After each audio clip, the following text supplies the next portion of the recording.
digamos, el segundo capítulo le dediqué al tema de la regresión, sobre todo porque Zenón de Lea parece ser el primer autor en la tradición occidental que utiliza la regresión al infinito, ¿no? O sea, parece ser, con la antigüedad que tiene, digamos, uno podría rastrear este tipo de argumentos hasta Zenón. A diferencia de los argumentos por reducción al absurdo, los argumentos por regresión al infinito sí son propios de Zenón, por lo menos hasta eso es lo que podríamos sacar de la doxografía. Voy a usar un texto que es de Wieland, que es de 2014, que es muy cortito, se llama Infinite Regress Argument, es de la Springer. Tiene como 74 páginas, poco.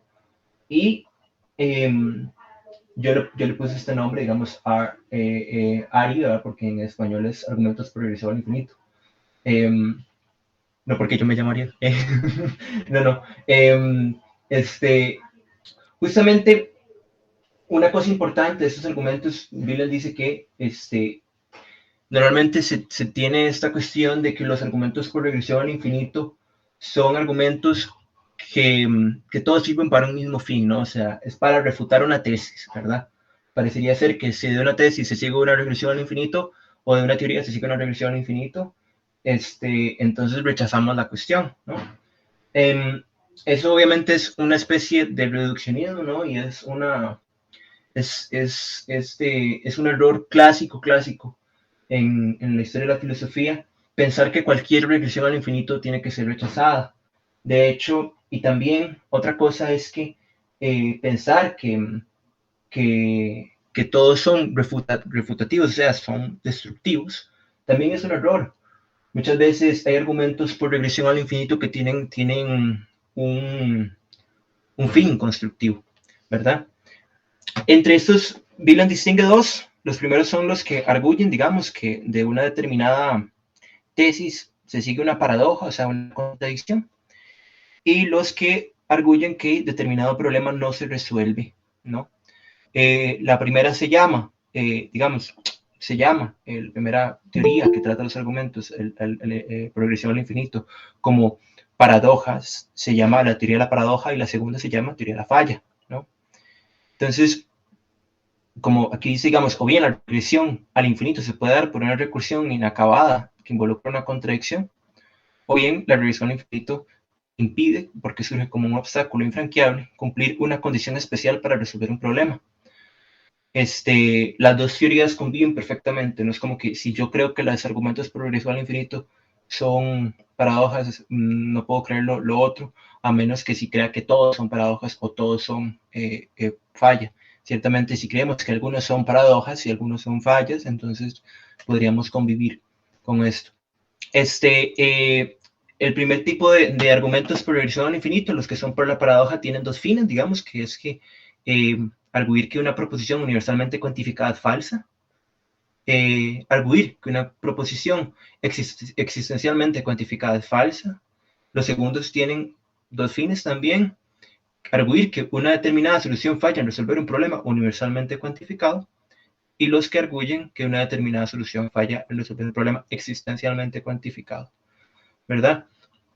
Cuatro subtipos de fin. Estos cuatro subtipos dan cuatro esquemas de argumento. Si quieren encontrar las pruebas como de validez, están en Wieland, en estas secciones específicamente. De todos modos, estaba hablando con Luis que no son pruebas muy satisfactorias, pero al final del texto le doy un tratamiento desde una lógica modal a los argumentos por regresión al infinito que Wieland no hace y no da, tal vez como para proponer una forma de leer los argumentos. El esquema justamente lo que hace es tomar, son de la teoría de la paradoja, y lo que hace es tomar uno, que aquí lo pueden ver, o sea, para todo X perteneciente a gamma, X es phi, solo si hay cuando menos un nuevo ítem, Y, perteneciente a gamma, y hay una relación R tal que X está en relación con Y, ¿verdad? 2, para todo X perteneciente a gamma y para todo Y perteneciente a gamma, la relación de se da la relación entre X e Y e Y. Solo si Y es phi, ¿no? Existe cuanto menos un ítem perteneciente a gamma, que es phi, una infinitud de ítems en phi, en gamma son phi, de 1 a 3 se supone, y esta es una premisa, no es el caso que hay una infinitud de ítems en gamma que son phi, y 1 es falsa, ¿no? ¿Por qué? Porque 1 es la hipótesis. Aquí también, pero se toma a 3 como la hipótesis, ¿no? Entonces se incurre por una reducción al absurdo, ¿no? O sea, tenemos esta forma proposicional, ¿no? Y por Mostollens seguimos que no esto, ¿no? O sea, lo que significa que o bien o bien la hipótesis o bien las premisas son falsas, pero específicamente la que quiere refutar es cada uno. Digamos, por ejemplo, el esquema A quiere refutar 1, el esquema B quiere refutar 3. La teoría de la falla, justamente, bueno, aquí hay una forma digamos, una opciones dialécticas, ¿no? En cuanto a la regresión al infinito.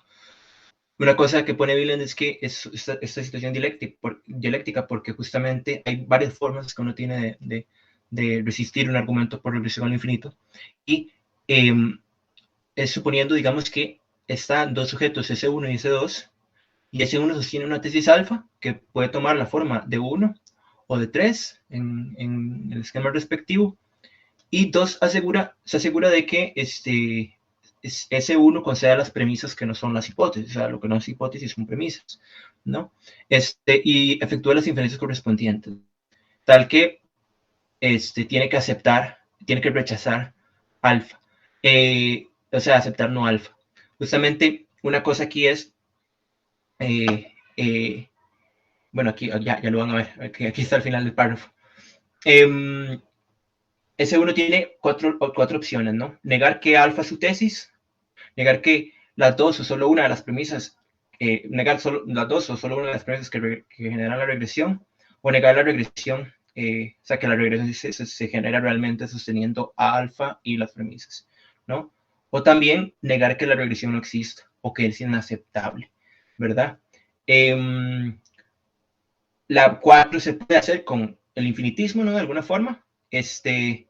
Y una otra forma es que si S1 es dialeteísta, entonces no necesariamente tendría que pasar a rechazar alfa, ¿verdad? Pero eso se ve en el tercer capítulo, justamente. Que este no es el tercer capítulo que estoy exponiendo, es el segundo. La teoría de la falla tiene otra forma, digamos, entonces obviamente el esquema tiene que ver con la resolución de un problema. Entonces la 1 dice, para todo X perteneciente a gamma, si el sujeto S tiene que cumplir una condición phi para X, entonces S tiene que cumplir otra condición psi para X. 2 dice, para todo X perteneciente a gamma, si S cumple psi para X, entonces hay cuando menos un nuevo ítem y perteneciente a gamma, para todo X perteneciente a gamma, S tiene que cumplir phi para X. 4, para todo X perteneciente a gamma, si S tiene que cumplir phi para X, entonces S tiene que cumplir phi para un nuevo ítem y perteneciente a gamma. S nunca cumple phi para todos los ítems pertenecientes a gamma.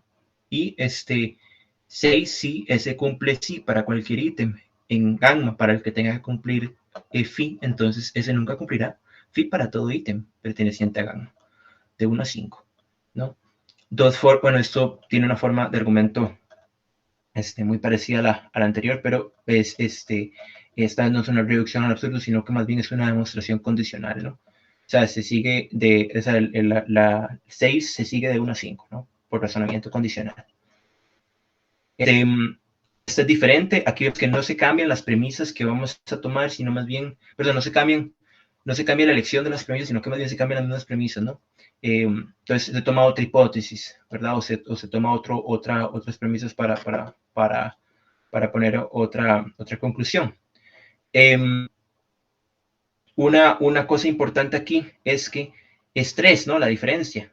de diferencia con el otro argumento era 3. Es esta 3. Dice, para todo X perteneciente a gamma, si S tiene que cumplir una condición phi para X, entonces hay cuando menos un ítem Y perteneciente a gamma y ese primero ha de cumplir I para, ha de cumplir phi para I, para cumplir phi para X, ¿no? Entonces, o sea, antes de completar una tarea, se le genera una tarea anterior que tiene que cumplir para completar esa tarea, ¿no? En el otro era, para cumplir una tarea, una vez cumplida esa tarea se genera otra que tiene que cumplir, ¿no? Y así. Entonces, esta dice, nunca cumple phi para ningún ítem perteneciente a gamma, o sea, nunca empieza a cumplir las tareas porque se generan aparte de antes, digamos, infinitamente. Entonces, 5 dice que sí, ese cumple, sí, para cualquier ítem en gamma, para el que tenga que cumplir phi, entonces ese nunca cumplirá phi para ningún ítem perteneciente a gamma, ¿no? Otro razonamiento condicional, y justamente la dialéctica aquí es que existe un problema, esto era una pi, ¿verdad? Sí, un problema pi, ¿no? Y S propone alfa como solución, ¿no? Si S2 hace que S1 conceda las premisas y que haga las inferencias correspondientes, para ver a S1 que alfa tiene consecuencias regresivas y falla en resolver pi, ¿no? S2 tiene que mostrar que si S1 propone alfa, pi no se resuelve. Desde luego, S1 tiene 4 formas de resistir esto. Negar que la solución que falla sea la suya propia, negar algunas o todas las premisas con consecuencias regresivas, negar que se implica la regresión aún con las premisas y la solución, y negar que la regresión haga fallar a la solución, ¿no? Por ejemplo, aquí no se puede recurrir a ninguna cuestión relativas a las contradicciones, por ejemplo, ¿no? Sí al infinitismo, eso sí, justamente. Ahora bien, ese es el aparato conceptual que usé. El aparato conceptual es el de Wieland. ¿Cuáles son las aplicaciones que uso? Los argumentos con regresión al infinito son 5 en Zenón de Lea. El Z1b, Z2b, perdón, que es el argumento de la magnitud infinita. Z3b, que es el argumento de lo infinito. Z5, que es el argumento del lugar. La dicotomía y Aquiles y la tortuga. En la primera sección presento unos esquemas, ¿no? Después presento soluciones no modales al argumento, o sea, normales a los argumentos. Y después presento soluciones modales o objeciones modales. Hasta aquí todo bien, no sé. Bueno, me pueden hacer preguntas al final, pero creo que pueden hacer preguntas ahorita. No sé si me están escuchando. Sí, sí. Sí, ahí estoy levantando una mano yo. Podría desarrollar un poquito más, es que llegué tarde. ¿Por qué los argumentos existenciales cuantificados hay una objeción, o por lo menos una cierta dificultad? Sí, entendí bien, perdón. Objeciones a las existencialmente cuantificados, decís vos. Exactamente, existencialmente cuantificados. Ok, normalmente decimos que los argumentos por regresión al infinito o resuelven una proposición, o sea, o refutan una proposición existencialmente cuantificada o una universalmente cuantificada, sea que tenga que ver con un problema o sea que no tenga que ver con un problema. En este caso, por ejemplo, en el esquema de la teoría de la falla, como el razonamiento es condicional, justamente no hay nada, digamos, que rechazar. Justamente lo que demuestra es que el problema no se resuelve, ¿verdad? Y entonces, justamente, lo que queremos hacer ver es que el problema no se resuelve, por ejemplo, para ningún ítem perteneciente a gamma, ¿no?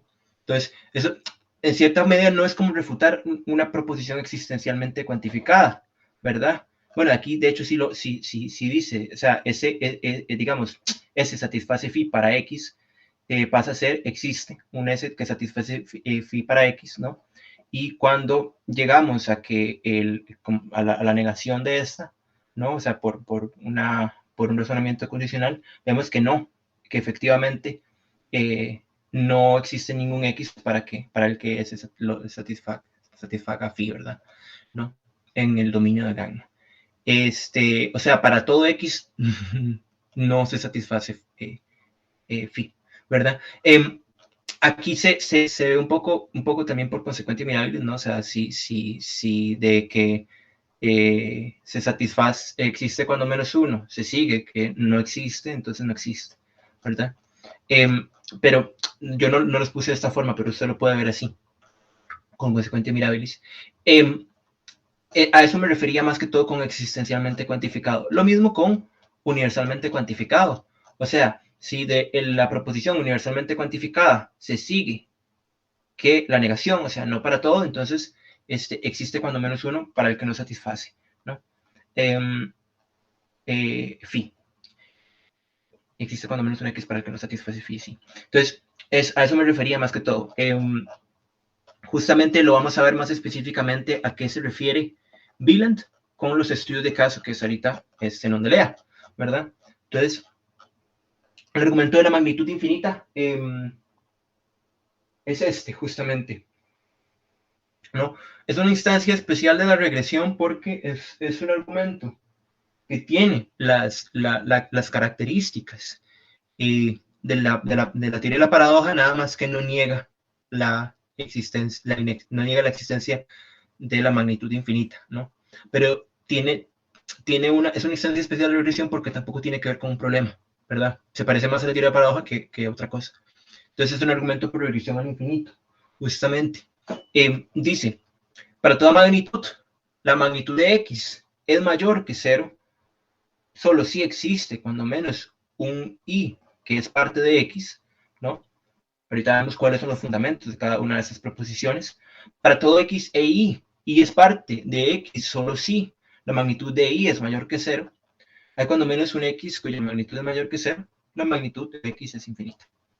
El argumento esconde muchas premisas, ¿no? El argumento Z2A dice que algo existe solo si tiene magnitud positiva, ¿no?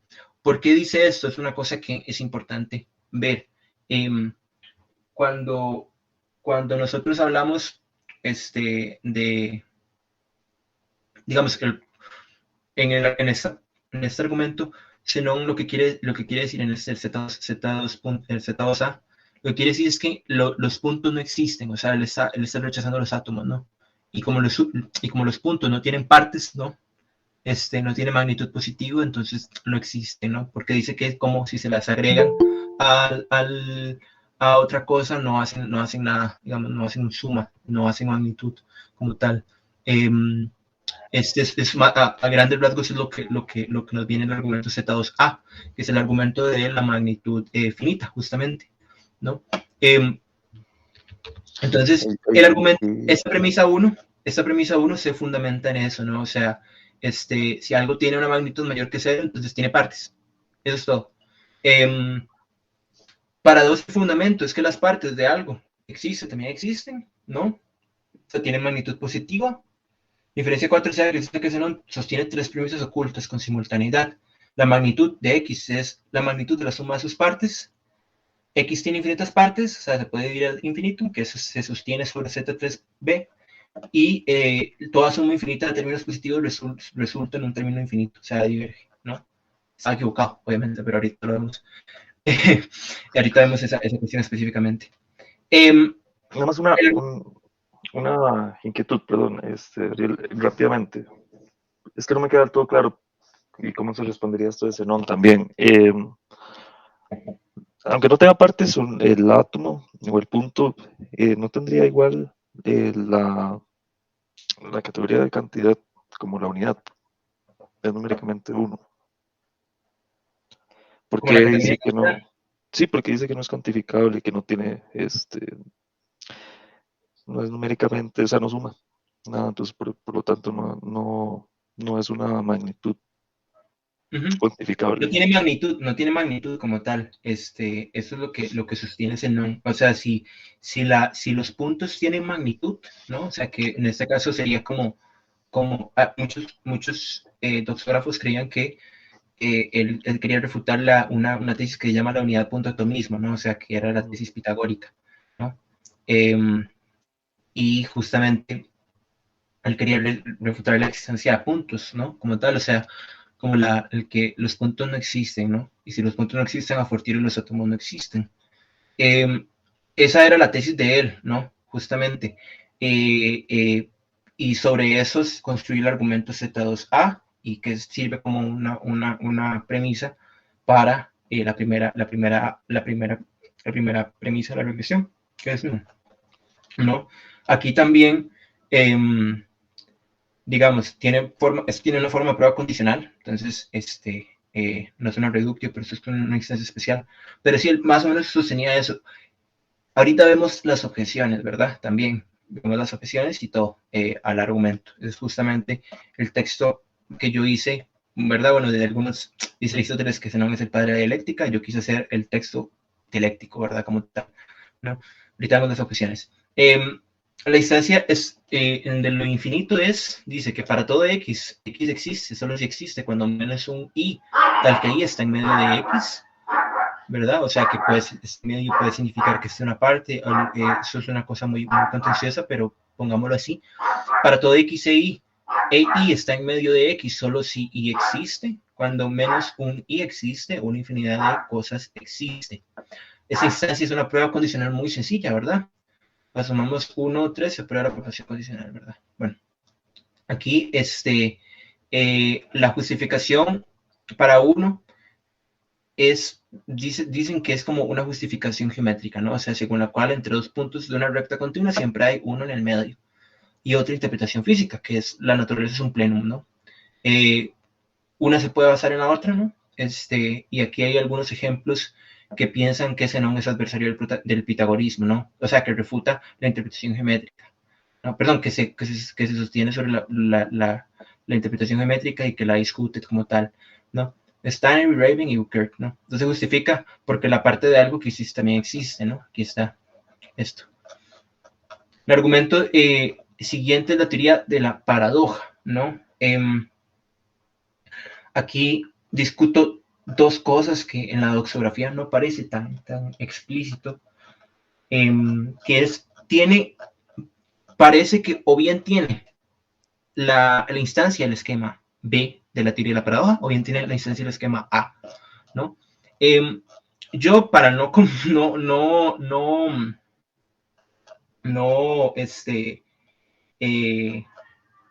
para no hacerlos estragarse el cuento, ¿verdad? Tan largo, yo sostengo B, no, justamente, ¿no? Que dice que para todo X existe, solo si existe algún Y, tal que X ocupa Y. Para todo X e Y, X ocupa Y, solo si Y existe. Existe cuando menos un X. Hay infinitos lugares ocupados por X. Esto es obviamente, es una premisa, ¿verdad? No hay infinitos lugares ocupados con X. Y no existe ningún X, ¿no? O sea, eso se sigue porque como no hay infinitos lugares ocupados por X, es decir, esto incurre en una contradicción, entonces se niega la antecedente. Aquí una cosa importante, las características de la relación de ocupación es que ningún X se ocupa a sí mismo, o sea, no hay ningún objeto que sea su propio lugar. Es transitivo, ¿no? Y es antisimétrico. O sea, si yo tengo mi lugar, yo no ocupo mi lugar como tal. Mi lugar me ocupa a mí. Para preservar la estructura de Z5, cuyo antecedente implica una contradicción, es forzoso que nos invoquemos por una interpretación según la cual el argumento original de Zenón es una instancia del esquema B, ¿verdad? Pero eso es algo que no los voy a abrir mucho con esa cuestión. Aquí una cosa importante para que vean porque es que se genera, se supone, digamos, dice Wieland, que hay una regresión al infinito.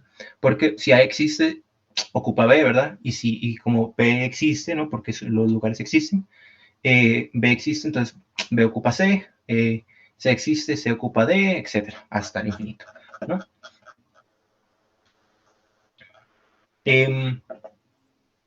Ok. Los dos primeros argumentos sobre el movimiento son clasiquísimos, ¿no? O sea, creo que nosotros nuestra primera aproximación con argumentos del tipo de regresión al infinito son los argumentos de Aquiles y la tortuga y la dicotomía, o sea, el del corredor, ¿no? Nosotros solemos pensar en esos argumentos cuando pensamos en regresiones en la filosofía clásica. Aristóteles los trata mucho, son los que tratan en la física, y yo adopto por leerlos en la teoría de la paradoja justamente porque Aristóteles utiliza estos términos cuando nos habla de los argumentos, ¿no? Dice, lo que se mueve debe, ¿no? O sea, es necesario que el perseguidor llegue a un lugar donde partió el perseguido, ¿verdad? Como si estuviera hablando de tareas, ¿no? Y que existe un problema que tiene que ser resuelto como tal. Aquí dice, bueno, el argumento dice que para toda distancia de A hacia B, si el corredor S tiene que recorrerla, entonces recorre primero la mitad.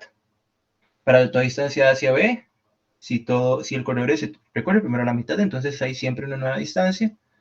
3, para toda distancia de A hacia B, el corredor tiene que recorrerla, ¿no? El corredor tiene que recorrerla solo si recorre primero la nueva distancia. Nunca recorre toda la distancia de A hacia B. 6, si el corredor tiene que recorrer toda distancia hacia B, entonces el corredor nunca recorre toda la distancia, justamente, ¿no? Aquí una representación. Dice que primero llega aquí, ¿no? Entonces se genera una tarea posteriormente que tiene que cumplir, se genera otra, se genera otra, se genera otra, nunca llega a B, siempre se aproxima, ¿no? Esto es la multiplicación ad infinitum de las tareas, se da porque en el orden temporal cualquier cuerpo va a tocar primero la mitad de una línea antes de recorrerla completamente, que añadido a la premisa según la cual no se pueden completar tareas infinitas, lo que resulta en 5, ¿no? Ciertamente el problema es el tener que moverse de A hacia B. Si esto no se estipulara como un problema por resolver, a nadie le cumpliría el logos de la dicotomía. Existe otra interpretación de este argumento, la cual parece ser preferida por los comentaristas de Aristóteles. Esta es otra instancia, ¿no? O sea, esta vez se generan antes, ¿no? Las tareas ad infinitum, ¿no? Esa interpretación atribuye un argumento fuerte a Zenón para sostener que no existe el movimiento. Eso es lo que dice 77b. O sea, nada se mueve porque todo aquello que se va a mover nunca saldrá de su punto de partida por la infinidad de obstáculos que va a sortear primero. Mientras que la versión anterior nos muestra que ningún cuerpo determina su trayecto, eso nos muestra que nunca lo empieza. Perdón, termina su trayecto, eso muestra que nunca lo empieza. ¿Qué decir? Para refutar el movimiento, solo si sostenemos la premisa de que todo movimiento tiene un inicio y un fin, y esta lo descarta enseguida, ¿verdad? Aquiles y la tortuga tiene la forma de primer argumento. O sea, Aquiles nunca se acerca a la tortuga porque se van generando tareas, ¿no? Como tal, desde la distancia de Aquiles y la tortuga. Aristóteles desecha esta es el análisis como dice, no, Aquiles y la tortuga no es el argumento más importante de los argumentos del movimiento porque es solo una instancia de o sea, es lo mismo analizar eso que analizar lo anterior, ¿no? Y lo otro es más general. Entonces, pero no necesariamente, ahorita vemos por qué. Porque involucran diferentes cosas. Aquí nos ocuparemos de objeciones normales como tal, ¿no?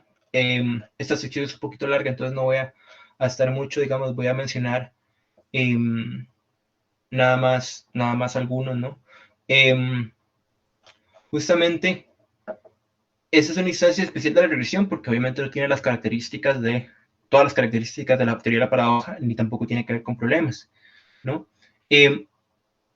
Las objeciones son las siguientes. Negación de la hipótesis o premisa 1, ¿no? O sea, confutando el argumento Z2A, esto que decía Felipe, ¿no? O sea, ¿cómo es eso de que no existen los puntos, verdad? Esa cosa es una de las formas justamente de resistir el argumento.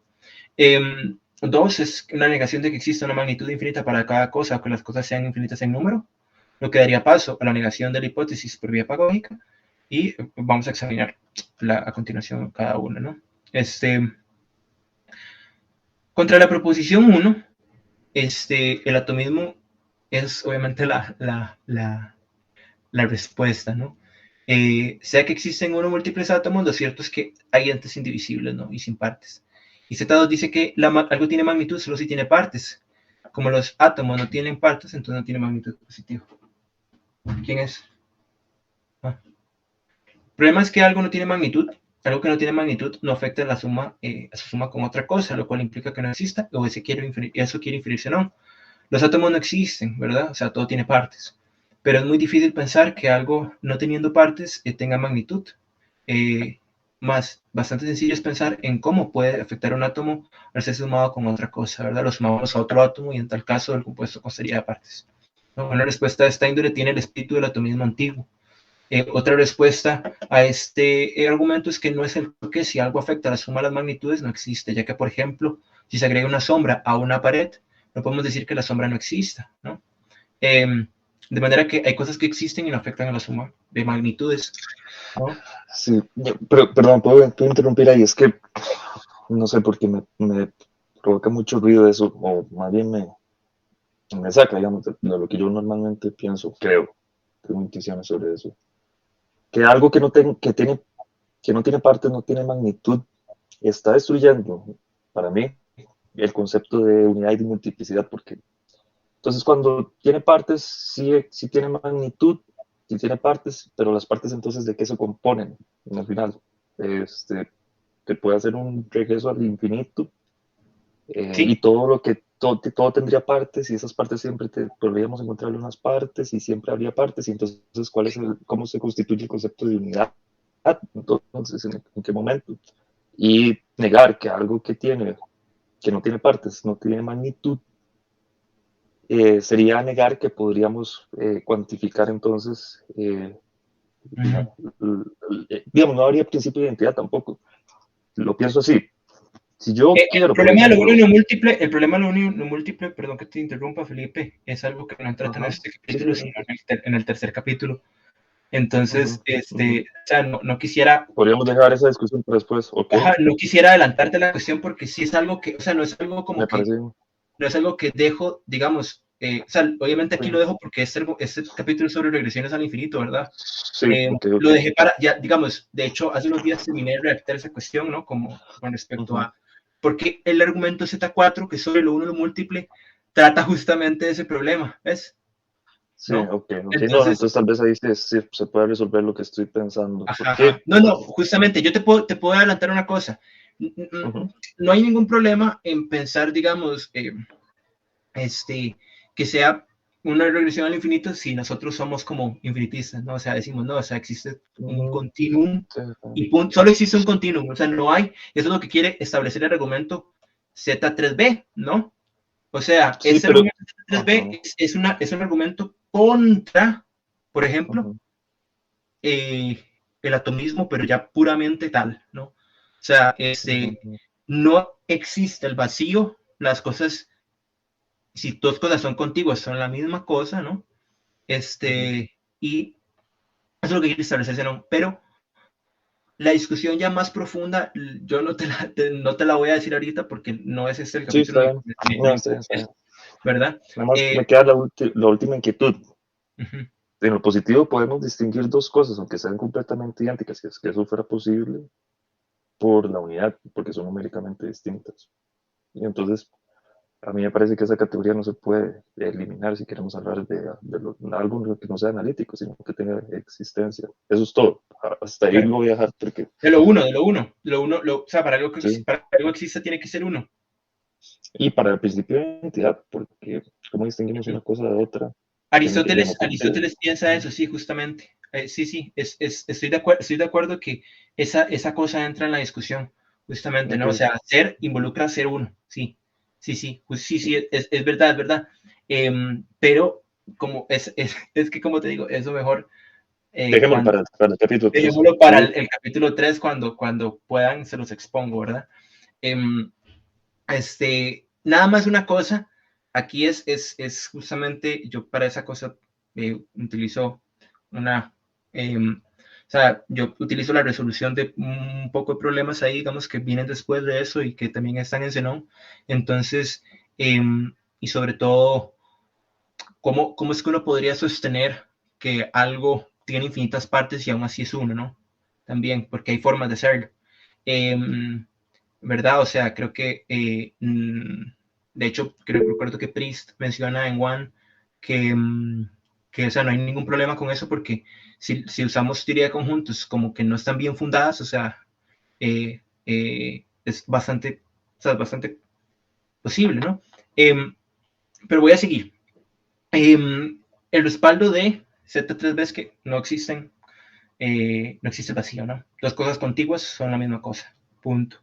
Como tal, eso es, se dice que Zenón rechaza el vacío para afirmar la multiplicidad, ¿no?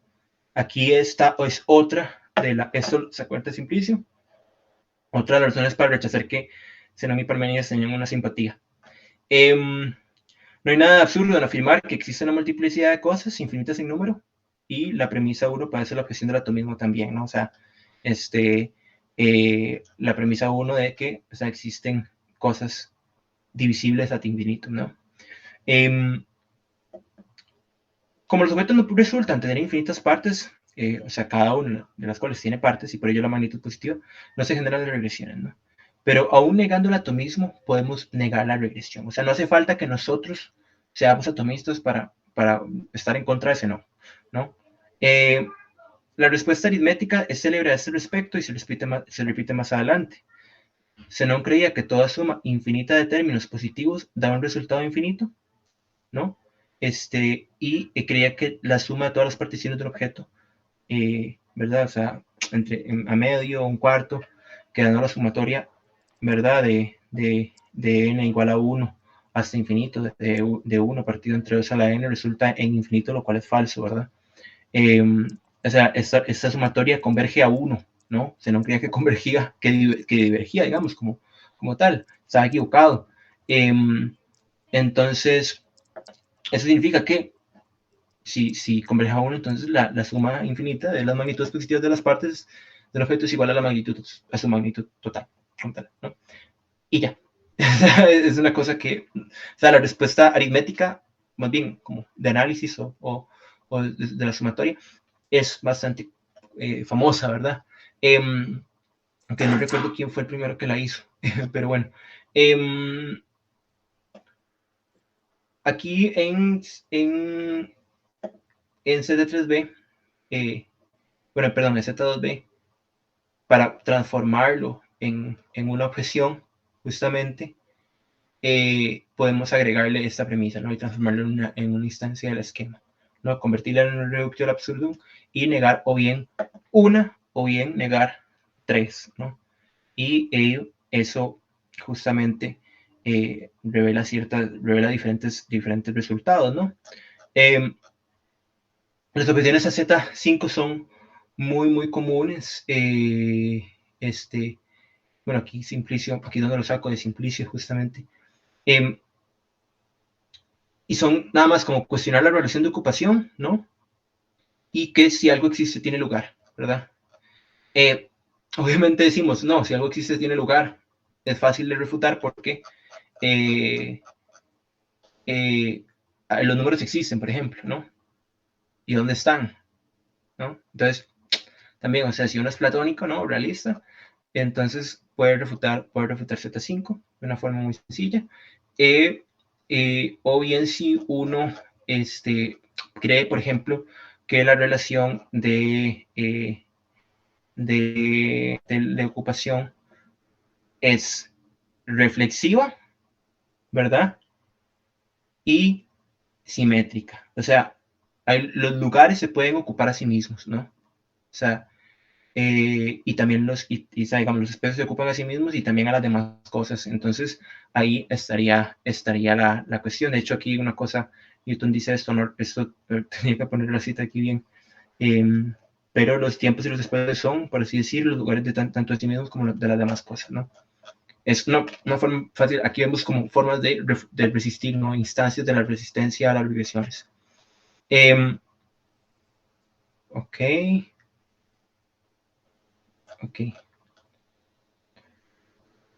Aquí en los argumentos también,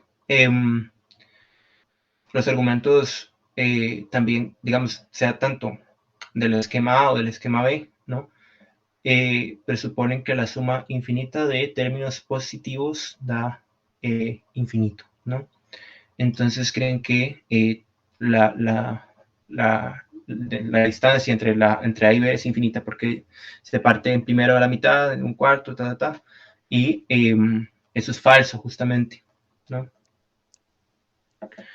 Muchos han querido pensar que el recorrido, digamos que el recorrido, si se genera, digamos, una regresión, por ejemplo, si nosotros pensamos que el corredor o Aquiles se detienen en los puntos, ¿no? Siempre, o sea, es necesario que se detengan los puntos para completar la carrera, ¿no? Y eso no es cierto, o sea, no es necesario que una persona se detenga en cada punto para completar una carrera como tal, ¿no? O completar una distancia, ¿no? Dice aquí Barnes, una cosa interesante, una condición suficiente para la existencia real de los puntos, digamos, es que se detengan ahí, ¿no?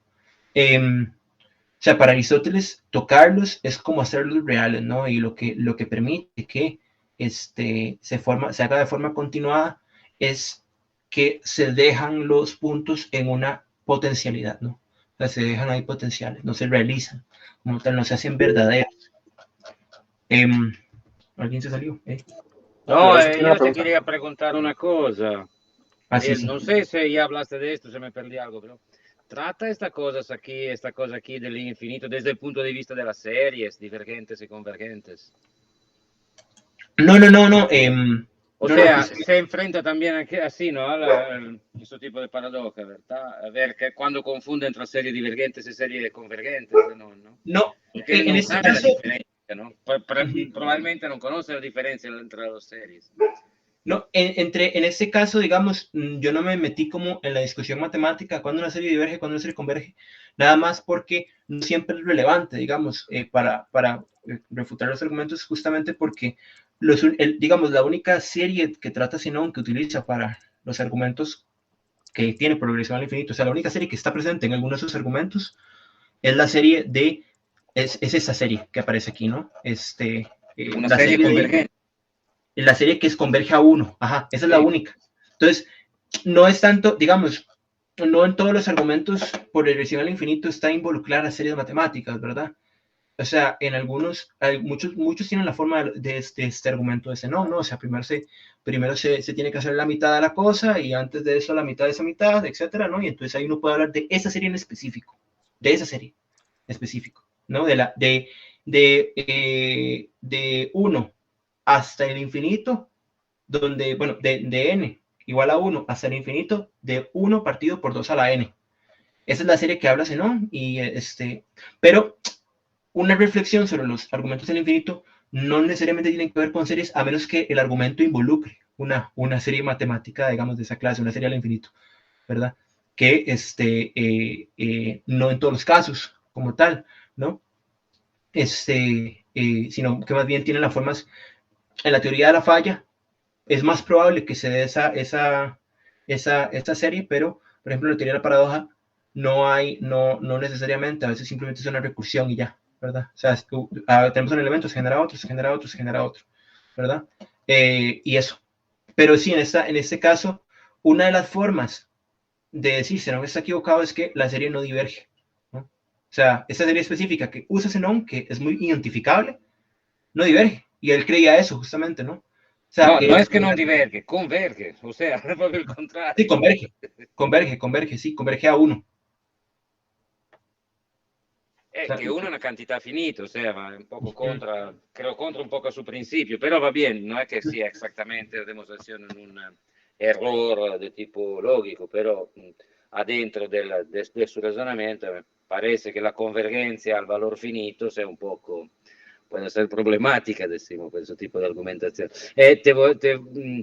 Te quería también preguntar, ¿usted considera esto argumentos de regresión al infinito o argumentos por absurdo que utilizan la estructura de regresión infinita? yo los considero como argumentos por regresión al infinito y Ok. prefiero llamarlos así porque hay una forma de argumentos por regresión al infinito que involucran reducción al absurdo y hay otra que no. Entonces, o sea, digamos, la instancia, la instancia de la teoría de las paradojas, de la teoría de la paradoja, son argumentos por reducción al absurdo, ¿verdad? Porque regresan al infinito ¿no? O sea, primero el argumento regresa al infinito, tenemos una premisa adicional que dice que no hay esa regresión, que no existe, entonces el argumento es una reducción al absurdo, ¿no? Pero los de la teoría de la falla más bien involucran tareas que no se resuelven, o sea, tareas en las que se generan pasos infinitamente, ¿verdad? Para poder completarse. Entonces, no necesariamente son argumentos por reducción al absurdo, todos los argumentos por regresión al infinito, solo los que encajan en los esquemas de la teoría de la paradoja, el esquema A y el esquema B de la teoría de la paradoja, ¿no? Se llama teoría de la paradoja porque hay personas que piensan que los argumentos por regresión al infinito son reducciones al absurdo, ¿no? Y la otra se llama teoría de la falla porque hay personas que piensan que los argumentos por regresión al infinito son problemas que se generan para resolver un determinado problema, ¿verdad? O sea, problemas segundos que se generan antes de resolver un determinado problema. Y realmente la cuestión que dice Wieland es, no, no son excluyentes, algunos son paradojas, o sea, reducciones al absurdo, y algunos demuestran que no se cumple la tarea o que hay una falla, ¿no? En el cumplimiento de la tarea. Entonces, algunos sí son, ¿no? O sea, sí hay. Hay que ver primero cómo funciona la reducción al absurdo ahí, digamos, y todo, una cosa que estoy viendo, digamos, explorando las objeciones dialécticas, ¿no? Y todo lo que se le presenta a Zenón, digamos, después de él. Pero sí, o sea, hay algunos que sí, hay algunos que no. Ariel, pero precisamente, digamos, en ese punto es donde me parece que resulta más delicado el problema digamos, de los defectos que tiene la teoría de Wieland, porque el problema es que como está desarrollada, nunca se podría probar que la reducción al absurdo realmente ocurre, porque la inferencia es inválida. Claro, la diferencia de que hay infinitas, sí, eso es una cosa que todavía no he resuelto bien, digamos, porque, o sea, por lo menos en la parte del que utilizo, digamos, una lógica modal, se ve un poco más como la cosa mejor, pero es una cosa que yo intenté desarrollar, no la encontré en Wieland. Y sí, o sea, no queda muy claro, por lo menos en el texto de él, que las demostraciones que hace él de la validez de los esquemas, en realidad lo que están diciendo es que hay una infinitud, digamos, de pasos que se generan. O sea, hay una regresión como tal, ¿no? La teoría de la falla me parece que es un poco más intuitivo, o sea, es como un poco más directo, como estar de acuerdo con él, digamos, como porque tiene que ver con tareas, entonces si se genera y se genera y se genera y se genera, digamos, es como, él dice que es una especie de infinitud, o sea, es como es como un análogo de la infinitud potencial, ¿no? Todavía ahí está mejor como lo expone, pero en la parte de la teoría de la paradoja, él asume, digamos, que la inferencia 4, que es esta, ¿no? O sea, una infinitud de ítems en gamma son fios, o sea, cumplen una propiedad. Él asume que esa inferencia es intuitiva, o sea, y la intenta probar con lógica de primer orden, digamos, muy sencilla. Pero sí, digamos, yo estoy de acuerdo con la cuestión que vos decís de que el MAE no, digamos, esa prueba no es como tal, como fiable, ¿verdad? O sea, pero por lo menos sirve, digamos, para poder analizar, digamos, estos casos, digamos, sobre todo. Es interesante, o sea, es interesante usarla para analizar estos casos.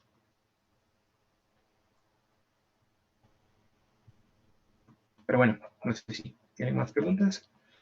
Ya casi termino, de hecho.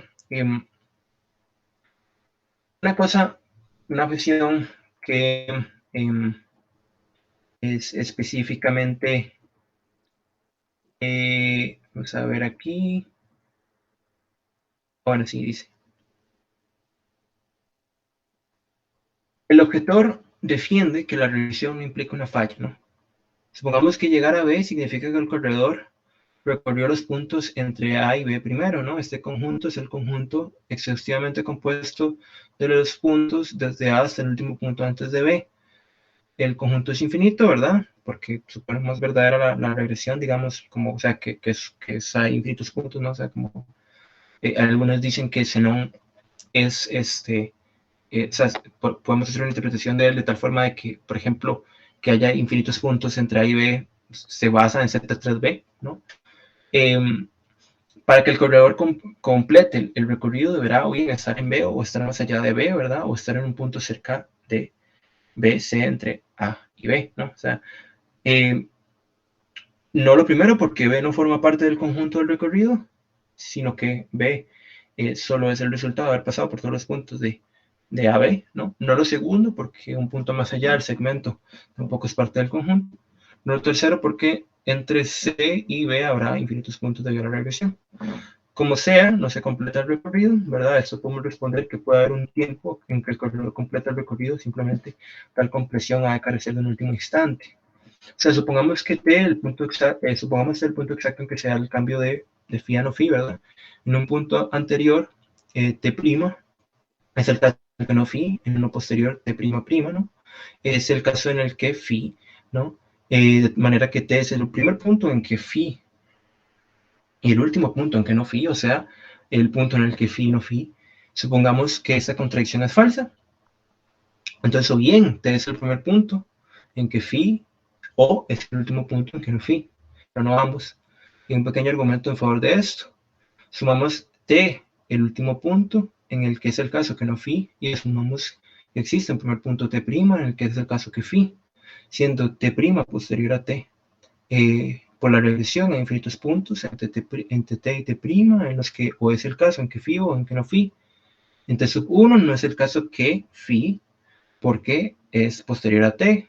Tampoco es el caso, perdón, no es el caso que no phi porque es posterior a T. Tampoco es el caso de que phi porque es anterior a T'. Pero eso no es posible, ¿verdad? Porque dijimos que o era una o era otra. Así, si hay un primer punto en que phi, no hay un último punto en que no phi, a la inversa. En efecto, el corredor tendrá un instante en el que complete el recorrido, pero no un último instante en el que siga en el recorrido. Con respecto a logos de Aquiles, existe una objeción exclusiva proveniente de Barnes, una cosa muy interesante que dice Barnes. De hecho, me parece como, no sé si es como una cosa también de obviar el problema, pero me parece interesante cómo lo plantea. Tenemos una línea AB y hay un punto T, tal que en T Aquiles está en A y la tortuga está en un punto C entre A y B. Puede que haya un punto T' posterior a T, tal que Aquiles y la tortuga se encuentran en un punto P, ¿no? O sea, se encuentren, ¿no? Como tal, o sea, estén en el mismo punto. Dada la regresión, cualquier punto posterior a T en que Aquiles alcance un punto en que estuvo la tortuga, digamos C sub n, estará siempre a un punto de sub n más k, ¿no? Esta estará siempre, o sea, está en un punto de sub n más k, tal que no hay un punto P de encuentro entre Aquiles y la tortuga.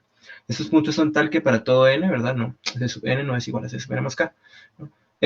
Se dice que P es el primer punto de encuentro y no hay ningún punto anterior en el que se encuentren dos contenientes, pero Barnes comenta, descubre que esa conclusión es una trivialidad absoluta. Los dos corredores nunca encontrarán un punto anterior a su primer punto de encuentro.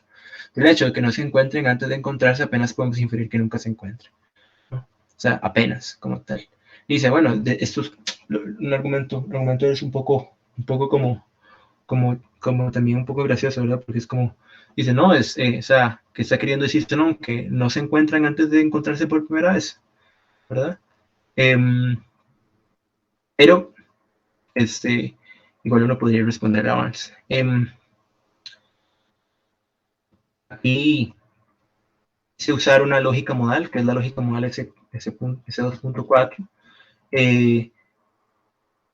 Dos cosas importantes, digamos, utilizo un texto de Linus y Shapiro, ¿verdad? Sobre esta cuestión. También utilizo un texto de Linus específicamente, ¿no? Que, gracias a que Lorenzo me lo pasó hace 2 años, entonces lo usé. Y justamente el texto trata sobre dos formas de entender el infinito, ¿no? O sea, el infinito actual y el infinito potencial, ¿no? Se dice que la teoría de conjuntos es la teoría de conjuntos ZF, pero también la de Cantor es una teoría a propósito del infinito actual, ¿no? O sea, lo que quiere mostrar Cantor al principio es que el infinito actual se puede concebir de una forma, digamos, real, con sentido, ¿no? y todas las proposiciones, digamos, que involucran la infinitud, hablan de una infinitud actual, ¿no? O sea, los conjuntos de los números naturales, reales, complejos, etcétera, son conjuntos actualmente infinitos, o sea, realmente infinitos, ¿no? O sea, ya la infinitud de ese conjunto, la cardinalidad ya está ahí, digamos, para que nosotros podamos acceder a ella, ¿no? La cosa es que él, como primer potencialista, hasta donde sé, es Aristóteles, ¿no? Muchas, muchas, muchas objeciones están fundamentadas en el estagista, ¿no? Y obviamente él es una especie de finitista, ¿no? O sea, el infinito es una finitud extendida indefinidamente, ¿no? Esa es la palabra importante. Se clarifica con el ejemplo de la línea, ¿no? O sea, cualquier línea recta L de cualquier magnitud, podemos partir de la mitad y esta mitad a la mitad y hacia el infinito, ¿no? O sea, como el argumento de Z3b, ¿no? Pero eso implica que existe una infinitud de mitades en L, algo inaceptable para el potencialismo. La proposición implica que L es una infinitud completa y el potencialismo concibe como únicamente posible la división ad infinitum. ¿Cuáles son los argumentos en favor de que no existe una finitud? Normalmente Aristóteles los pensaba en relación con también las paradojas de Zenón. Decía que las paradojas de Zenón, o sea, en alguna parte llega a decir que las paradojas de Zenón implican cosas que están como muy descabelladas y es porque él involucra la infinitud, ¿no? Entonces Aristóteles parece rechazarla y creo que lo rechaza por otras razones, ¿verdad? Pero esa no es la cuestión aquí. La cuestión aquí es que en qué consiste ser potencialista, ¿no? No es sino hasta que se efectúa la división que crece el número de mitades, ¿no? Pero ello no hace infinita la magnitud de L. La proposición es que se puede rechazar de la siguiente manera, ¿no? O sea, no hay esta cosa que no es posible, es que no es posible y todo lo demás es como que sea ese el caso actualmente, ¿no? La instancia del esquema es muy parecida, aquí lo pueden ver a la instancia del esquema de las paradojas, muy parecida al argumento Z3b, ¿no? Vamos a ver. Y aquí lo que quiero hacer es hacer ver es que si cambiamos un poco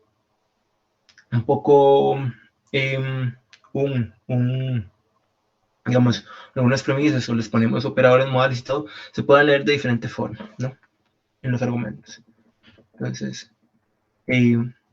utilizo esta lógica modal, digamos, que lo que quiere, lo interesante es que, digamos, utiliza una relación, bueno, eso es, no sé, para los que no sepan, pero dudo que haya aquí alguien, no sé quiénes están, pero dudo que hayan quienes no sepan que es una lógica modal, ¿no?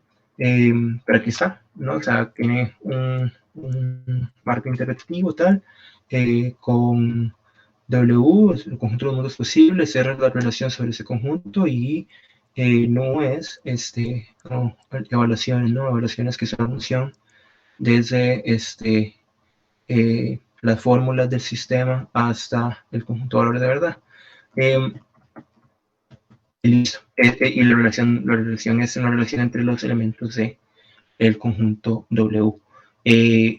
Aquí decimos que la proposición necesariamente verdadera es verdadera si solo si entonces es verdadera en todos los mundos posibles, sí es posible, si es verdadera en algún mundo posible. Eso ya creo que muchos lo saben como tal.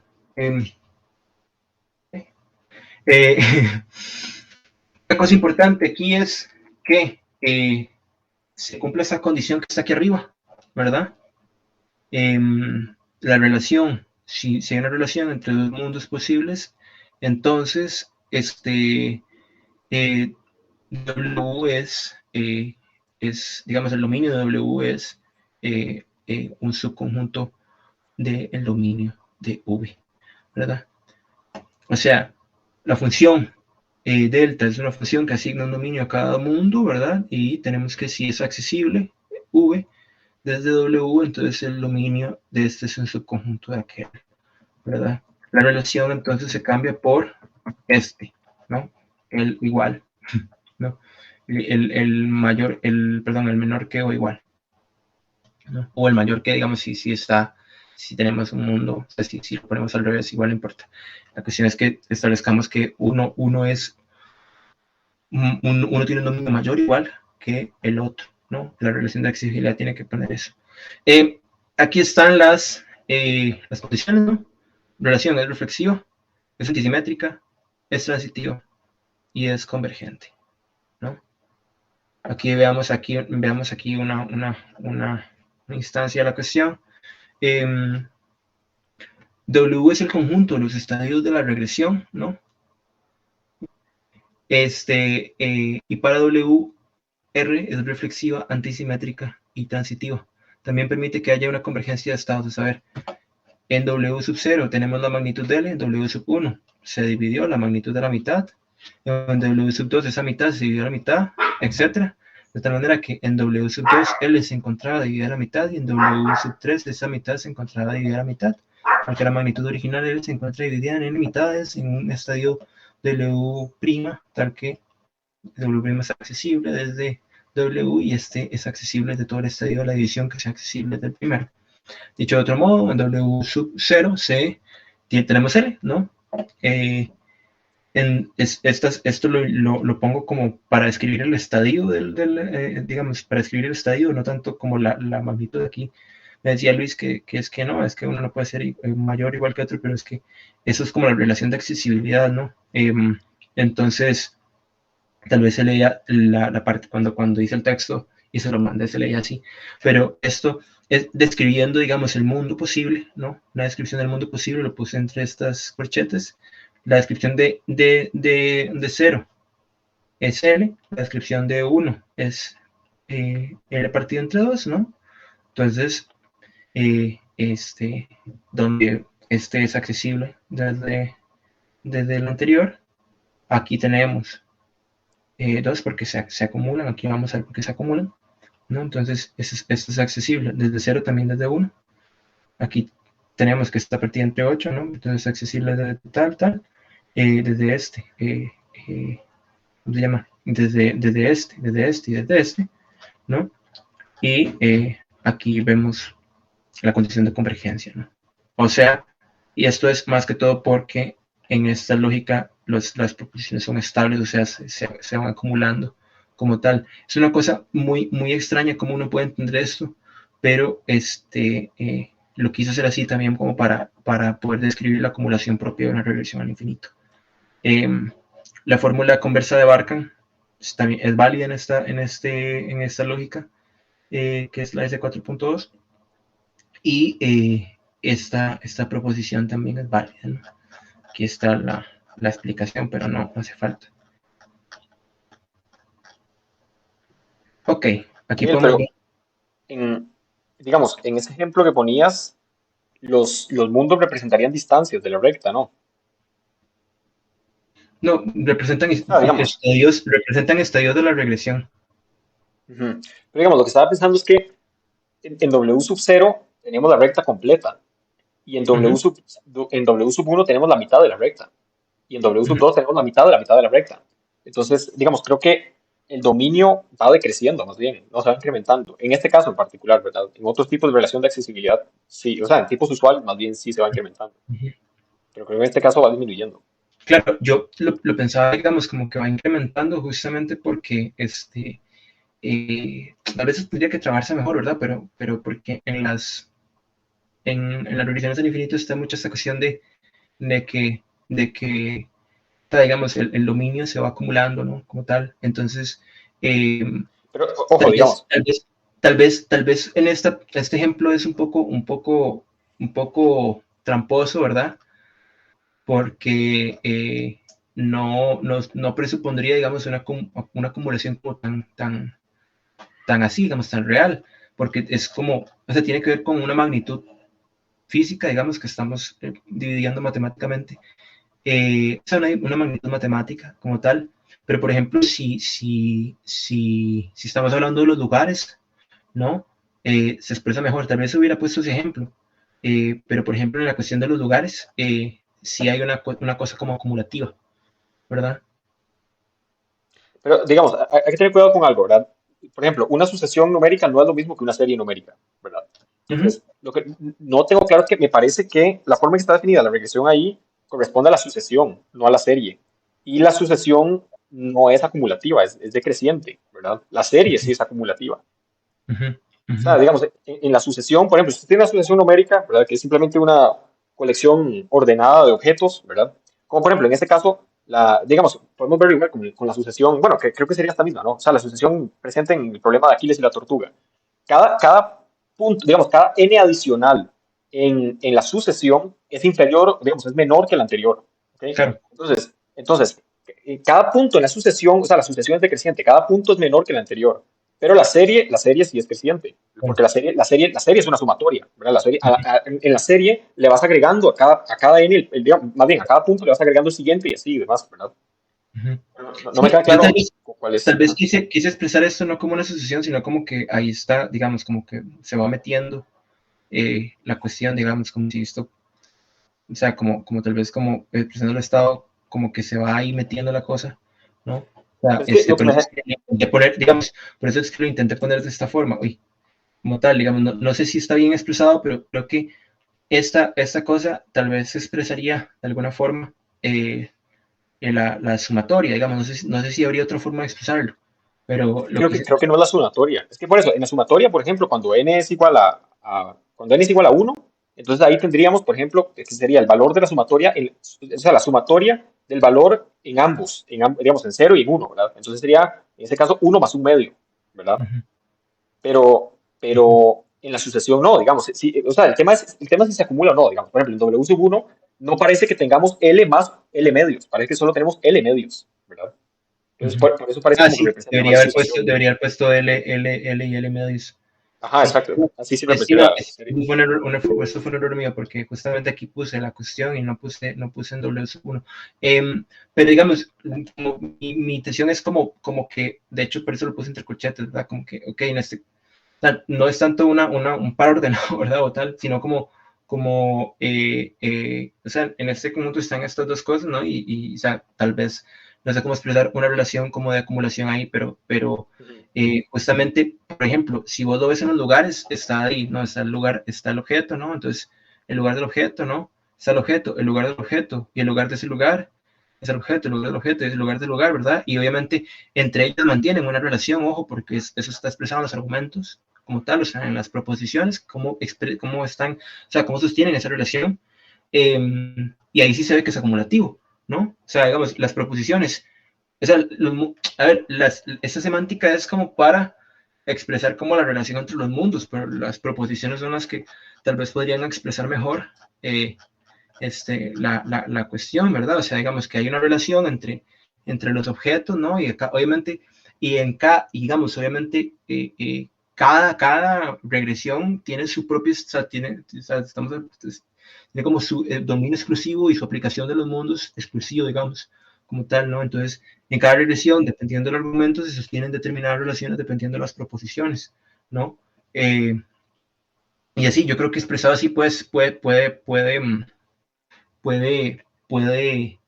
entenderse un poco, digamos, o inteligirse, digamos, la cosa, ¿no? O sea, o sea, aplico esto a cada uno de los argumentos, ¿no? Y en cada argumento los estados de la regresión son distintas y hay diferentes relaciones porque los argumentos son distintos, ¿no?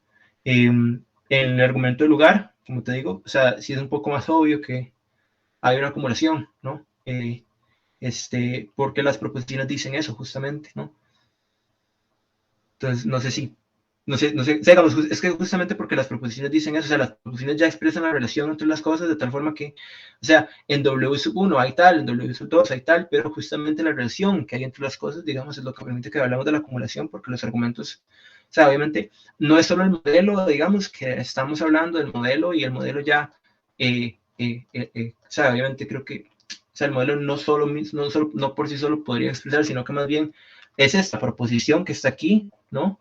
La que está expresando que hay una acumulación, ¿no? O sea, como tal, es esta proposición que está aquí, digamos que, ¿dónde está? Acá, digamos que hay una acumulación, ¿no? Esa es esa proposición. O sea, tal vez no sean los propios, los propios mundos posibles, digamos, o el propio modelo, digamos, porque no creo que podría yo hacer eso o podría pensarlo en esos términos. Creo que justamente como me sirve para analizar las cuestiones, pienso que, o sea, mejor adecuo cada modelo el modelo, perdón, a cada argumento, y ahí voy a poder ver si se acumula o no y tal. Por ejemplo, yo pienso que es como pensarlo, digamos, como la estabilidad permite que yo pueda hablar de la acumulación, ¿no? O sea, ponerlo como con este axioma de estabilidad permite eso, ¿no? O sea, permite que cuando se acumula realmente la cuestión, sea tal, ¿no? Yo creo que en este caso, si nosotros no le concedemos a Zenón que la sumatoria resulta en infinito, o sea, le decimos, no, converge y punto, ya, la cuestión acumulativa es un poco, es obviamente que no es así, no es el caso, ¿no? Pero digamos, yo aquí hago un ejercicio, ¿verdad? Digo, no, o sea, si le concedemos a Zenón, ¿no? Igual podríamos sostenerlo, digamos, por ejemplo, si somos potencialistas, ¿no? Y así, o sea, por ejemplo, en cada estadio tengo que dividir, perdón, tengo que hacer la medición, digamos, de la magnitud de los X, ¿no? Y en cada estadio se va haciendo, digamos, se va haciendo potencialmente, ¿no? Y nunca llegamos como a decir que es actualmente infinita, digamos, la magnitud de las partes de X, porque no podemos medir la magnitud de todas las partes, ¿no? O decir actualmente la cuestión. Es un poco el experimento mental que hago. Está expresado mejor en este párrafo, ¿no? Un poco me sirvo también del lenguaje, digamos, también para hacer el argumento. Un poco tramposo yo también, pero es curioso, digamos, porque si uno le cambia la parte como potencialista, ¿no? Luego cambia el lenguaje potencialista, entonces el argumento dice otras cosas, ¿verdad? Entonces no decimos que es infinita, ¿no? O sea, que es la magnitud de X, aunque le concedamos a Zenón la equivocación, ¿no? De la sumatoria. Aquí, esto es una cosa que esa es una instancia de la regresión, o sea, de la regresión anterior. O sea, las cosas se pueden partir indefinidamente, pero no están actualmente partidas ya, digamos, como tal. Y aquí este argumento, las cuestiones de este argumento son más interesantes, ¿no? La última instancia del argumento del lugar. La última instancia de la paradoja sobre cuya infinitud indagaremos es el logos del lugar. La traducción potencialista cuenta con una defensa de Barnes, cual da una respuesta evasiva a aquellos que dicen que no todo objeto que existe ocupa un lugar. Asevera. Zenón no tiene más que limitar a cosas de una clase tal que pueden ser localizadas en el espacio, pero pues ciertamente lo que puede ocupar un lugar existe solo en tanto que ocupe de hecho un lugar. La premisa 1 así afirma de forma incontrovertible que cualquier ocupante potencial del espacio, si existe, ocupa de hecho un lugar. Esto justifica la traducción. Más aún, hace necesaria tal versión potencialista, siendo el conjunto de Is que son ocupados por X y el operador de cardinalidad es ¿no? Y existe y es X ocupa X ocupa Y. El argumento dice esto, ¿no? O sea, si existe, entonces existe un lugar que de X, ¿no? Si existe un lugar de X, ese lugar existe un lugar de X, ¿no? Entonces es infinito, ¿no? Por lo menos eso quiere decir el argumento, o sea, es una formalización, ya sabemos que puede ser contenciosa la cuestión, pero decir es infinito o no. Pero aquí es una traducción potencialista, ¿no? O sea, dice, para cada X, si es un potencial ocupante del espacio, es posible que exista un lugar que es ocupado por X, ¿no? Es evidente que actualmente todo potencial ocupante de espacio X tiene infinitos lugares potenciales si existe. Estos lugares han de cumplir todas sus propiedades, antisimetría y reflexividad, transitividad. En caso contrario, la proposición 1 sería falsa. La regresión se detiene en algún W sub I mayor que 0, ¿no? En el que el lugar de los lugares no cumple la antisimetría y la reflexividad. Pero esto solo es una expresión modalizada de una objeción anterior. Decimos que los lugares tienen infinitos lugares potenciales, requiere que en todos los estadios de W se haga verdadera la proposición X ocupa Y tal que. Toda vez que si esta proposición es falsa, X no existe. Más, para que esto suceda, los lugares han de determinar las coordenadas de sus ocupantes. Para todo Y es el lugar de X, solo si las coordenadas de Y determinan las de X, pero esto implica que todos los lugares potenciales de X son igual al primer lugar. Y ello nos llevaría a hablar de un lugar tal cual, simpliquiter, ¿no? A saber, en todo W sub n, el enésimo lugar de X hace verdad la proposición para todo X en W sub k menor que n, tal que no importa cuántos lugares puede tener X, todos tienen respecto suyo a la misma relación. El análisis nos revela dos resultados, o bien negamos la regresión con la objeción newtoniana, o bien la potencial infinitud de los lugares, o decimos que la potencial infinitud de los lugares se reduce a uno solo. X no ocupa infinitos lugares actualmente, en todo caso. Hay un modo en que los potenciales de infinitos lugares de X no sean reducidos al primero, pero ello corresponde al problema del movimiento, cual tiene cabida en el siguiente capítulo. Eso es después. Aquí ya una última cosa, para no cansarlos, ¿verdad? Ok. Decimos que un sujeto S recorre una distancia, decimos AB, queremos con ello significar que la línea AB, digamos que es esta, S pasa por todos los puntos X de AB. Ahora bien, según la tesis aristotélica, S recorre efectivamente AB porque se detiene una vez finalizado el recorrido. Podemos ver por qué ello es así. Toda distancia se recorre efectivamente solo si se recorre completa.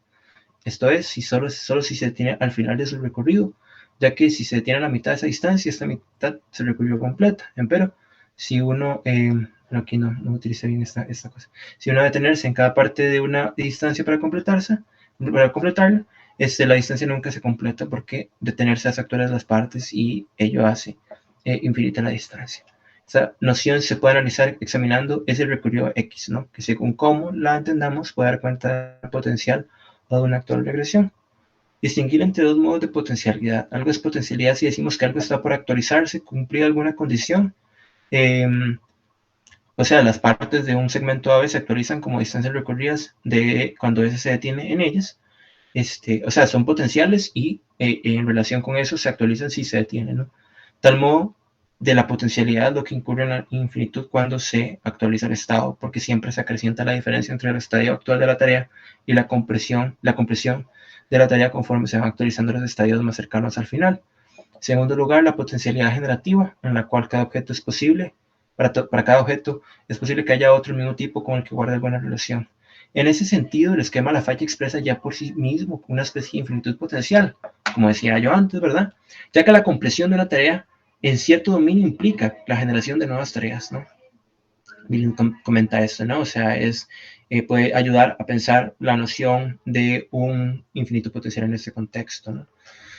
Un argumento modalizado, digamos, estas dos formas de potencialidad, yo lo integro, digamos, aquí como una y otra. Predicado R de SX es el recorrido de X, cuyo significado es que la posición de que S completó todos los puntos de X, donde X es esto, ¿no? O sea, es como una especie de sublínea de AB, ¿no? Y ese se detuvo en X sub K, ¿no? Ahora tenemos que desear recorrer X, lo que se representará como T, o sea, como una tarea, ¿no?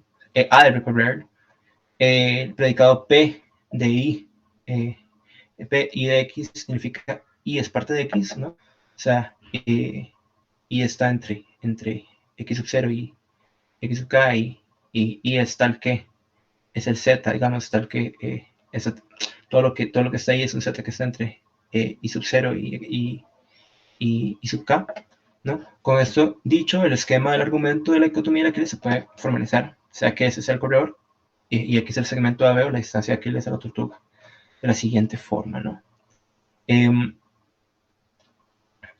Para todo es necesario que para todo X, sí, S tiene que completarlo, ¿no? Entonces es posible que haya aquí decía que es posible que S haya recorrido y sea parte de X, ¿no? Es necesario que para todo X y para todo Y S recorrió y es parte de X, entonces es posible que exista un Z. Z es parte de y S tiene que recorrer Z. S recorrió X, sí, solo sí. S recorrió y, perdón, S recorrió, no, y perdón, esta, no sé por qué la puse, creo que está mal, no importa. Y esta sería aquí sería una S, ¿verdad? Para que sepa. Y es parte de X, ¿no? Para toda X y para toda Y, es necesario. Existe una X tal que S tiene que recorrerla, ¿no? Entonces aquí está la posición más difícil, digamos, no sé si la leo, dice, es necesario que para todo X, si S tiene que recorrer X, entonces es posible que exista un Y, tal que S recorrió Y es parte de X, y es necesario que para todo X y para todo Y, si S recorrió Y es parte de X, entonces es posible que Z sea parte de Y S tenga que recorrer Z. Entonces no existe, digamos, ningún mundo posible en que en que exista un X que sea recorrido por S, ¿no? Y aquí se sigue la cuestión, ¿no? Una cosa, ¿por qué es que digo esto, no?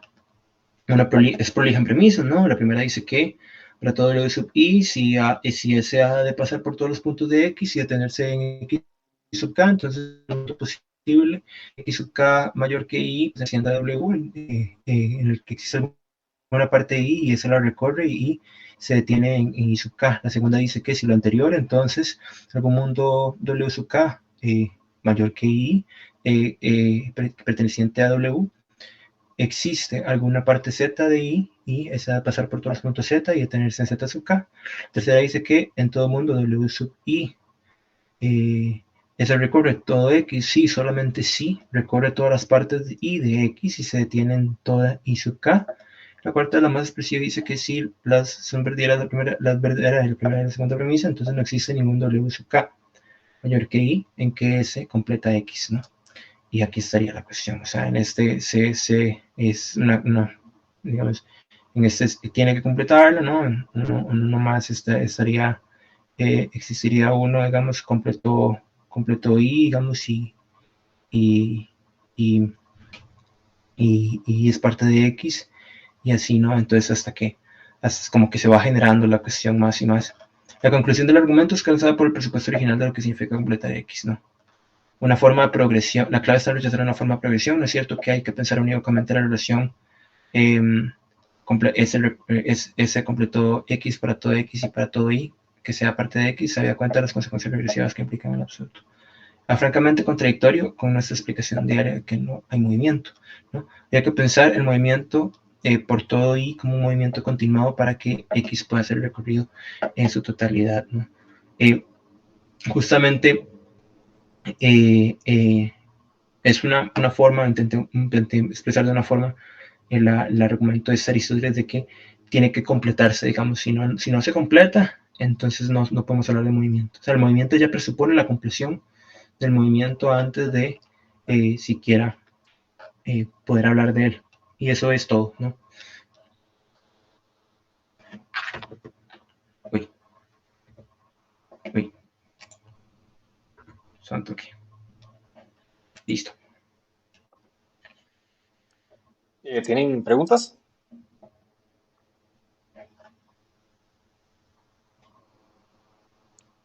Bueno, si no, mientras piensan, voy a ir mencionando.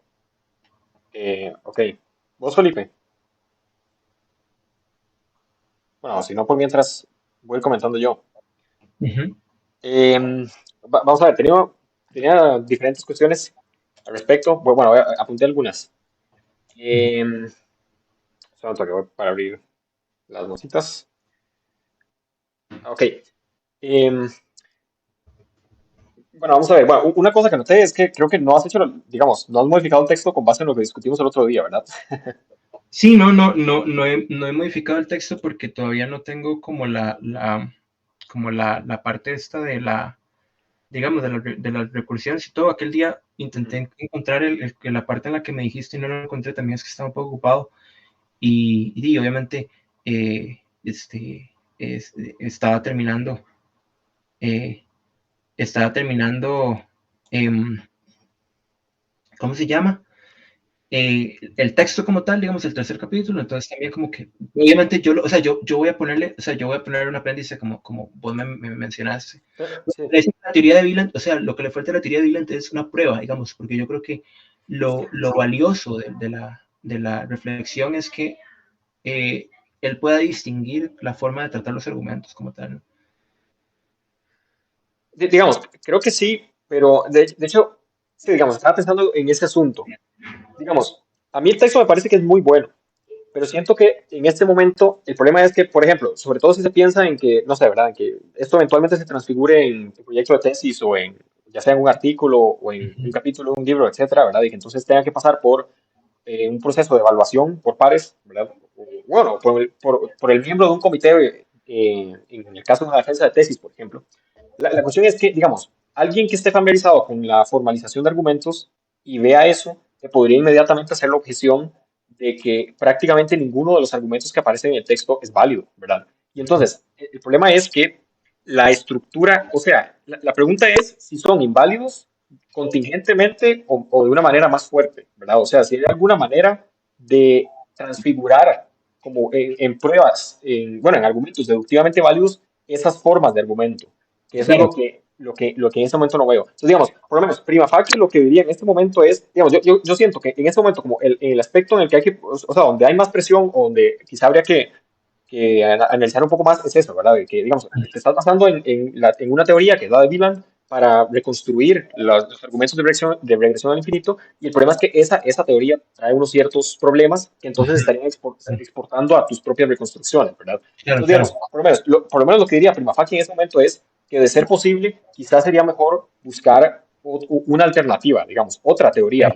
o hacer un análisis más exhaustivo de otras cuestiones. Por ejemplo, te voy a pasar un paper también de un autor que se llama Oliver Black, donde él hace lo mismo, digamos, él propone o sea, como su propia estructura de cómo reconstruir argumentos de regresión al infinito, pero él no hace esa separación, o sea, habría que ver si se puede conjugar con esta cuestión de la distinción entre tipos de argumento, perdón, tipos de regresión que serían de falla o de paradoja, o sea, él no hace esa distinción, pero sí me parece que por lo menos sí subsana algunos de los problemas que estábamos discutiendo en el caso de Wieland. Por ejemplo, ese tipo de esquema que él propone se incorpora de entrada que la relación tiene que ser irreflexiva, por ejemplo, ¿verdad? Entonces, lo cual evita, por ejemplo, el problema que discutíamos en el caso del argumento de la ocupación, ¿verdad? Que el problema es que en muchas regresiones cabría preguntar si, más bien, cabría la posibilidad, que sería problemática, de que la regresión no se genere porque el propio elemento inicial cumple la propia condición, ¿verdad? Que Pero yo es, creo que eso ya está adelantado, digamos, como, o sea, por lo menos yo obviamente leo más bonito de la, o sea, yo leo como más crítico como Leyland, porque justamente pienso que eso está ahí en la parte de las oficinas dialécticas, ¿verdad? uh-huh. Él dice que, o sea, yo creo que una de las formas, tal vez él no lo menciona, pero yo lo vi como analizándose, ¿no? De decir que la regresión no se genera es justamente cuestionando la relación, ¿verdad? Pero o sea, Es de que que, el problema es que en este hay. caso se cumple para todo el dominio, ¿verdad? O sea, el Uh-huh, problema es que con esos esquemas parece ser que nunca se puede probar que sí se cumple. O sea, que uh-huh, siempre que alguien diga, ok, vea, esta tesis filosófica de bien en una regresión al infinito, y la persona intenta evidenciarlo con un esquema de estos, digamos, el objetor perfectamente podría responderle, ok, pero usted no puede probar esto, ¿verdad? O sea, no tiene forma de darme una prueba deductivamente válida que realmente la regresión se cumple.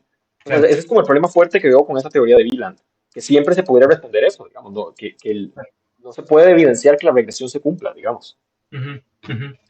Por lo menos yo creo que, o sea, da una idea intuitiva de por qué él cree, digamos, de que la regresión sí se cumple. Pero, por ejemplo, cuando yo llegué a la parte de las pruebas, sí, yo también me quedé como, ¿qué es esto, verdad? O sea, esta cosa es como literalmente se utiliza deducción natural y ahí es rara la prueba, digamos, porque ni siquiera, o sea, ni siquiera, no es como todo o sea, uno entiende como intuitivamente la cuestión de por qué se generaría la regresión, ¿no? O sea, si A está en relación con B, entonces existe un C que está en relación con B, digamos, si existe un D que está en relación con C, tal vez uno ahí entiende intuitivamente la cuestión, ¿verdad? Pregunta, Yo por lo menos perdón.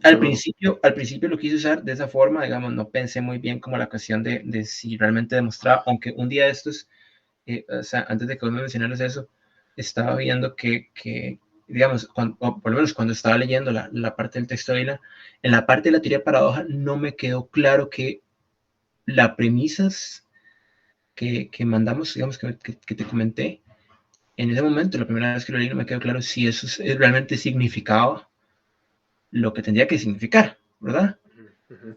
Pero bueno, yo igual utilicé el texto, eh, este, digamos, para, obviamente lo tengo que pulir más, esta parte, sobre todo la tercera parte, involucra otras cuestiones menos contenciosas, digamos, que las regresiones al infinito.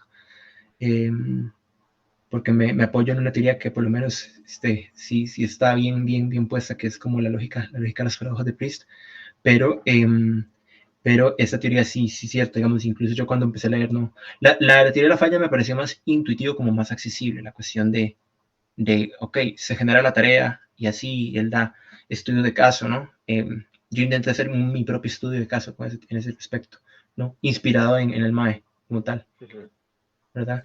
Creo que Felipe iba a decir algo. Es que yo estaba pensando que el infinitismo como postura epistemológica tiene ese mismo problema, si no ¿Cuál? estoy equivocado. El de que no se puede probar la regresión al infinito. No sé si no se puede probar, ¿verdad? O sea, eso sí no sé si no se puede probar, eso sí no estoy seguro. La demostración lógica, perdón, de lo que estaban hablando. Sí, otra cosa es que este texto, que esa teoría no la pruebe, ¿verdad? Ajá, ajá. ¿Verdad? Pero, Pero sí se puede por probar de otra forma. lo menos yo creo que sí se podría probar, digamos, o sea, soy optimista en ese Ok. respecto, aunque me comentaba Luis que siempre es un problema con las cuestiones de la regresión al infinito, porque justamente siempre está ese problema de cómo representar, digamos, esa recursión, ¿no? Sobre todo porque, o sea, esa recursión general, ¿no? De la regresión al infinito. Y yo creo que el texto de Dylan por lo menos sí inspira, digamos, una distinción como filosófica entre dos tipos de regresiones, tal vez, ¿no? Y uno puede leer en muchos autores esa vara, digamos, y obviamente yo creo que para cada una se tendría que probar diferente, digamos, o ver si todas sobreviven, ¿verdad? Pero yo creo que Ujú. sí se podría probar, o sea, de que se podría probar, se podría probar. O sea, no me parece que sea un problema como para las La regresiones. imposibilidad lógica. Ajá, porque yo creo que las regresiones están ahí, ¿verdad? O sea, las regresiones no es como que desaparezcan porque sea difícil como captar su estructura, ¿verdad? Las regresiones no desaparecen.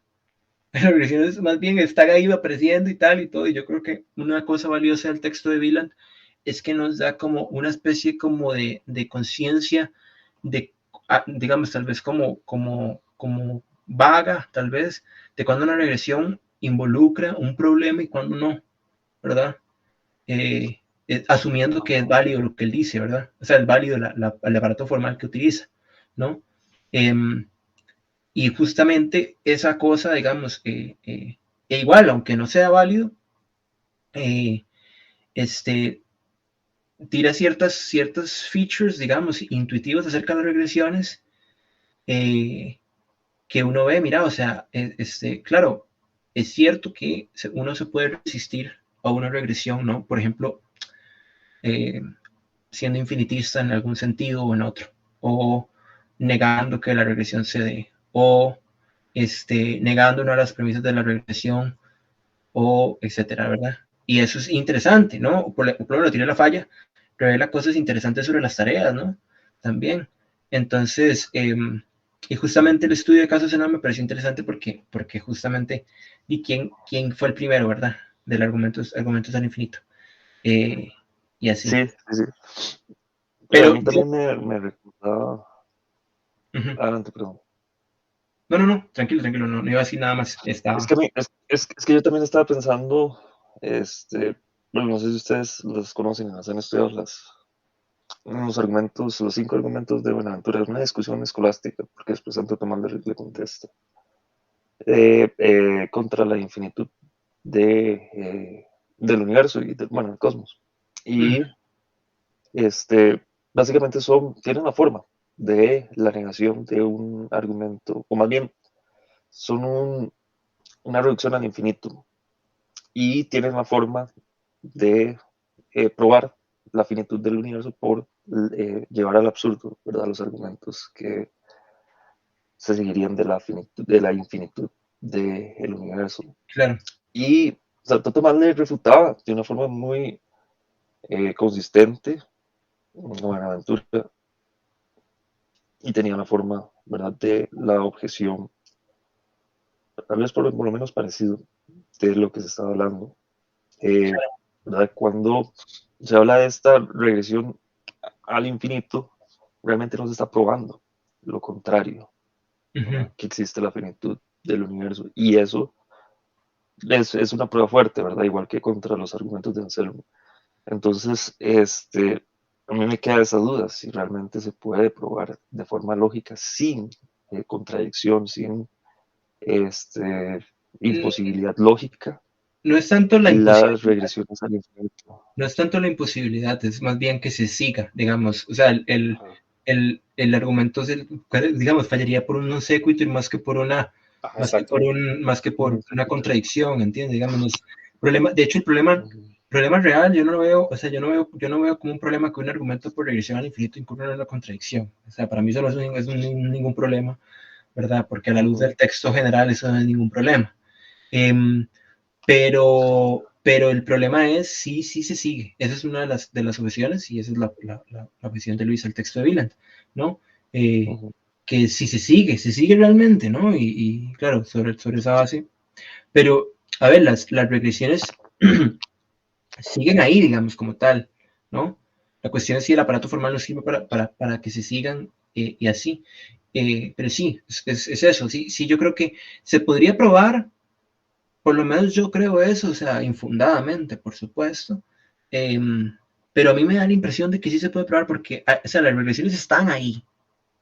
O sea, los problemas regresivos existen. O sea, hay ocasiones en las que nos vemos envueltos en una regresión al infinito, y ahí está, nada más cómo captar eso, ¿verdad?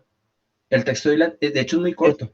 Hay una cosa muy interesante, a pesar, por ejemplo, a pesar de que las pruebas no sean muy convincentes o de paso sean inválidas, en el texto de Wieland, por ejemplo, los estudios de caso, utiliza 2 estudios de caso, el Access Problem y uno de Lewis Carroll. Y es súper interesante, digamos, como las tesis que pueden adoptar una postura y otra, digamos, y las regresiones como un problema que surgen al interior de argumentos filosóficos y de teorías filosóficas, y no solo filosóficas, ¿verdad? Y digamos, como las imposibilidades que nos plantean en términos de poder resolver un problema, ¿verdad? O en términos de, ok, o sea, si realmente nos fuerzan a aceptar determinadas tesis a veces, y digamos, tal vez si el aparato de Wieland no fuera como tan, o sea, digamos, no tuviera la pretensión tan formal, yo lo vería, digamos, igual, creo que tiene mucho valor el MAE como tal, y de hecho, intenté yo hacer esa vara, aplicarla, digamos, a Zenón, porque yo dije, ¿será que va a revelar? Porque incluso, o sea, no sé, no hay ningún texto, creo, que le dé un tratamiento a las regresiones de Zenón, digamos, como tal. El texto de Barnes es el más, y solo lo hace de una, ¿verdad? Teoría conjunto, o sea, una cosa muy interesante que hacer, pero teoría conjuntos como básica, pero muy bien. Y, pero yo quería ver como específicamente esas formas de resistencia a los argumentos están en la historia de la filosofía contra Zenón, ¿entiende? O sea, en la historia de la filosofía antigua y moderna y contemporánea, los argumentos de Zenón han sido resistidos, digamos, de las formas que habla Wieland, justamente, o de algunas de las formas que habla Wieland. Sí. O sea, eso es algo curioso. Pero bueno, no sé si... Sí, a mí me ha parecido que... Sí, perdón. No, que me ha parecido predominante, la postura que niega, digamos, no sé si validez es la palabra, pero factibilidad, o tal vez, sí, tal vez la factibilidad o el sentido de los argumentos de Zenón. Pero me gustaría saber, tal vez después, si me pueden dar una demostración lógica Claro, una regresión particular, digamos, al infinito, claro. porque no tengo conocimiento de cómo se puede construir, digamos, esa demostración. Me interesaría. Claro, claro. Bueno, Luis y yo estábamos conversando, todavía estamos en esa cuestión de, o sea, por lo menos, yo no sé, Luis, yo sí no sé, digamos, hasta qué punto uno puede mostrarlo, pero sí yo muy, muy optimista, ¿verdad? O sea, creo que herramientas matemáticas tienen que haber por ahí y de que se podrá, se podrá. Chicos, yo no sé si tienen más preguntas porque tengo que dejarlos, entonces, o sea, alguna otra pregunta y tal vez, no sé, ¿qué tal? Ah, sí, me No, nada más parece. agradecerte. Sí, muchísimas gracias, Ariel.